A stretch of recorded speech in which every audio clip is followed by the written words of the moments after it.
يا نساء النبي لستن كأحد من النساء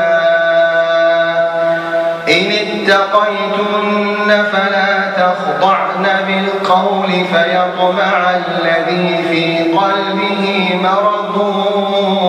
وقلن قولا معروفا وقرن في بيوتكن ولا تبرجن تبرج الجاهلية الأولى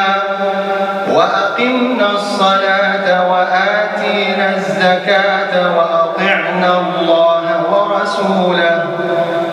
إنما يريد الله ليذهب عنكم الرجس أهل البيت ويطهركم تطهيرا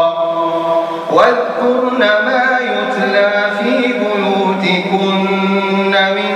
آيات الله والحكمة إن الله كان لطيفا خبيرا.